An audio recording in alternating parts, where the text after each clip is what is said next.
பயனும் வந்தான். பயமற்ற தேசம் என்னும் பண்பை பறைசாற்றி பாலன் நின்றான். தாயான தேசத்தின் தர்மமே ராமன், தேயாத தர்மத்தின் உருவமே ராமன். நின்று தந்தான் சேவகர் செய்த செயலை இன்று தேவரும் ராமனின் நாமம் பாரெல்லாம் கேட்குதம்மா. ஸ்ரீராம ஜெய ராம ஜெய ஜெய ராம, ஸ்ரீராம ஜெய ராம ஜெய ஜெய ராம, ஸ்ரீராம ஜெய ராம ஜெய ஜெய ராம, ஸ்ரீராம ஜெய ராம ஜெய ஜெய ராம. 14 ஆண்டுகள் வனவாசம் போலே சதியாலே ஆலயம் சாய்ந்த நிலையாலே மதியாலே வென்றதை மாற்றினோம் இன்று. எதிர்கால நமது இதயத்தில் தெய்வம் தோன்றும். கூடிய தெருவில் எல்லாம் மக்கள் கூட்டமாய் நாமம் சொல்வோம். ஸ்ரீராம ஜெய ராம ஜெய ஜெய ராம, ஸ்ரீராம ஜெய ராம ஜெய ஜெய ராம, ஸ்ரீராம ஜெய ராம ஜெய ஜெய ராம, ஸ்ரீராம ஜெய ராம ஜெய ஜெய ராம. சமயங்கள் சாதிகள் பிரிவுகள் போச்சு, அமைகின்ற ஆலயம் அதுதானே பேச்சு.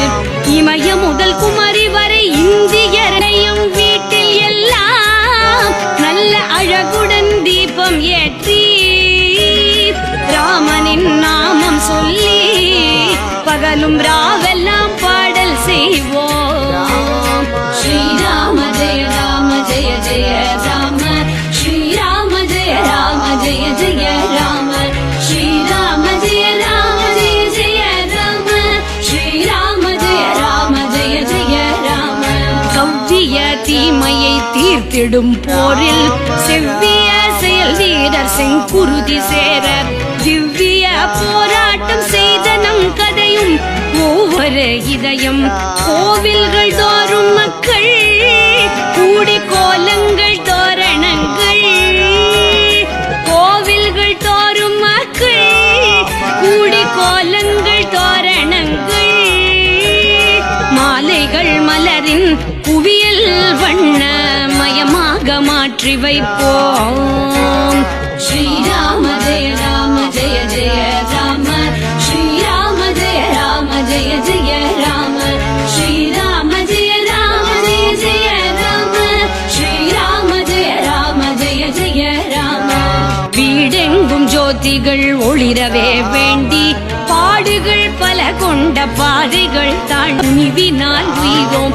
பேடிமை இல்லாத முனிவினால் உய்தோம். மங்கையாம் பாரதத்தாய் பெற்ற துங்கமிகு ஆலயத்தால், மங்கையாம் பாரதத்தாய் பெற்ற துங்கமிகு ஆலயத்தால் மங்களம் இன்று போல வந்து தங்குமே என்றும் என்றும், வந்து தங்குமே என்றும் என்றும். அயோத்தி ராமன் வந்தான், எங்கள் அருந்தவ பயனும் வந்தான். அயோத்தி ராமன் வந்தான், எங்கள் அருந்தவ பயனும் வந்தான், எங்கள் அருந்தவ பயனும் வந்தான். அயோத்தி ராமன் வந்தான், அருந்தவ பயனும் வந்தான். ராம ராம ராம. எல்லாருமே இந்த தாண்ட முடியாத சமுதிரத்தை தாண்டினதும், அந்த சீதையை பார்த்ததும், ராவனுடைய அரண்மனையில் இருக்கிறதையும் கொஞ்சம் சொல்லும்படி கேட்கிறார். ஆஞ்சநேயர் அதை சொல்லுறார். அந்த ஆஞ்சநேயருடைய வீரத்தை பார்க்கும் போதே ராமருக்கு காரிய ஜெயம். ஆஞ்சநேயர் சீதையை பார்த்து விட்டார்ங்கிறது தோன்றுது.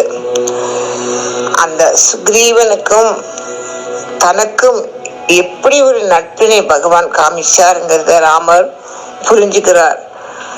அந்த ஆஞ்சநேயர் ராமரை வணங்கி சீதை இருக்கிற இட திசையும் வணங்கி ராமரிடம் சொல்றார், கண்டேன் சீதையே, அந்த சீதையோட வரலாறு அவர் சொல்றார். சித்திரகூடத்துல நடந்தது விஷயம், காக்கையுடைய விஷயம் நிகழ்ச்சியையும் ஞாபகப்படுத்துறார் ராமருக்கு. அந்த செங்கலால ராமர் சீதைக்கு திலகமிட்டதை சொல்றார்.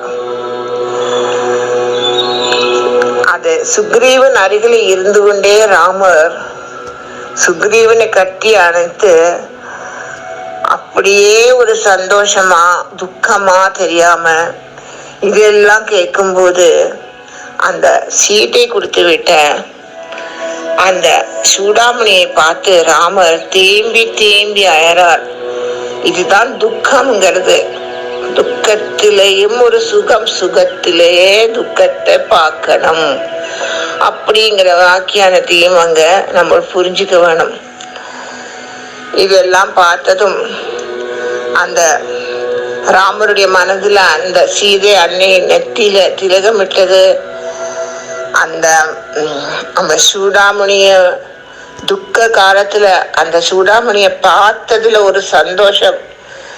அப்படியே எத்தனை இருந்தாலும் அந்த உயிர் போகும் போது கூட நம்மளுடைய அந்த உயிரை காப்பாத்துற அந்த பகவான்ங்கிறது அங்க அவர் எண்ணறார், ராமர் எண்ணறார். அந்த ராமராகப்பட்ட கடவுளையே எண்ணறார். அந்த சீதையை பற்றி பலவிதமாக ஆஞ்சநேயர் சொல்றார். சூடாமணி வர்ணனை, காக்காசுர வர்ணனை, திலகமிட்ட வர்ணனை எல்லாம் சொல்லியும் கடைசியில அந்த ஆஞ்சநேயர் சொல்றார், சீதை தாங்க முடியாத துக்கத்துல இருக்கா. அந்த சீதைக்கு உள்ள கடுவை ராவணன் வச்சுட்டார். அந்த கடுவு தீருறதுக்குள்ள நம்ம சீதையை மீட்டெடுக்கணுங்கிறார். இதெல்லாம் சுந்தரகாண்டத்துல பலவிதமான வர்ணனையோட அந்த ஆஞ்சநேயருக்கு தான் இதுல பிரதானம். ஆஞ்சநேயர் தான் இதுல சக்தியை கொடுக்க போறார் எல்லாருக்கும். அந்த ஆஞ்சநேயர் தான் அந்த ராவணனுடைய வதம் போது இந்த பர்வதத்தை எடுத்துன்னு மூலிகை எடுக்க போறார். அதெல்லாம் இப்போதே அனுமாருக்கு மானசீகமாகவே புரியுறது. அந்த ராமருடைய வனவாசமும் அந்த வனவாசத்துல நடந்த பலவிதமான அகல்யா மோட்சம், அந்த பலவிதமான அசுரர்களுடைய வதங்கள், இந்த வாலியோட வதம், இதெல்லாம் சீதை ராவணன் போனப்புறம் நடந்த காரியங்கள் எல்லாம் ராமர் நினைக்கிறார். அவருடைய அந்த வனவாசத்திலேயும் இப்படி ஒரு பெரிய ஒரு வனவாசமே இருக்காது. இதே வனவாசம்தான் இந்த மகாபாரதத்திலே அவளுக்கும் நடந்த வனவாசத்துல பலவிதமாக துரியோதனன் அவளை சோதிக்கும் போதெல்லாம் அந்த பகவான் கிருஷ்ணரே காப்பாத்துறது. இப்ப இங்கே அந்த கிருஷ்ண ரூபத்தையும் விட சக்தி இப்போ அப்படி ஒரு சக்தி வேணும் இந்த ராவணனுடைய ராஜ்யத்துல போய் சீதையை மீட்டு எடுக்கிறதுக்கு. அப்போ அந்த ராமர் சுக்ரீவரிடம் அந்த வானரிடமும் ஆஞ்சநேயரிடமும் எனக்கு இப்படி இந்த மாதிரி ஒரு சந்தர்ப்பத்தை அந்த பகவான் எனக்கு கொடுத்ததும், நான் இவாளுடைய இதோட இந்த லங்கை அடையவும் என்னுடைய சீதையை கண்டிப்பாக மீட்டெடுப்பேன்ங்கிறது அந்த ராமருடைய மனதுல தோன்றுறது. இந்த சீதா ராமா லட்சுமணா ஆஞ்சநேயா என்கிற வார்த்தையை இந்த சுந்தர காண்டத்திலேயே ஆரம்பிக்கிறார் வால்மீகி. இது முன்னாலே சீதை மிதிலையில இருந்தா ஜனகபுத்திரி ராமரும் லட்சுமணரும் கௌசல்யா புத்திரர், தசரத மகாராஜாவோட புத்திரர். அதுக்கப்புறம் நடந்ததெல்லாம் அவரு வனவாசம். இப்போ இந்த சுந்தர காண்டத்திலேருந்து இவளை கூப்பிடும்போது சீதா ராமா லட்சுமணா ஆஞ்சநேயா. ஆறு இந்த சீதா ராமா லட்சுமணா ஆஞ்சநேயா என்று கூப்பிடும்போது எந்த ஆபத்து, மனுஷருடைய ஆபத்து, மனுஷருடைய துக்கங்கள், மனுஷருடைய கர்மா, மனுஷருடைய ஆயுசு, மனுஷருடைய சுகபுக்க துக்கங்கள், புத்திர சோகங்கள், பௌத்திர சோகங்கள், எந்த விதமான குடும்பத்துல வர கஷ்ட காலங்கள் எல்லாமே இந்த சுந்தர காண்டத்தை படிக்கிறவருக்கும் கேட்கிறவருக்கும் நன்மை வரும் என்கிற எண்ணத்தோடு தான் வால்மீகி அந்த ஸ்லோகங்களை எல்லாம் நன்னாக வர்ணிக்கிறார்.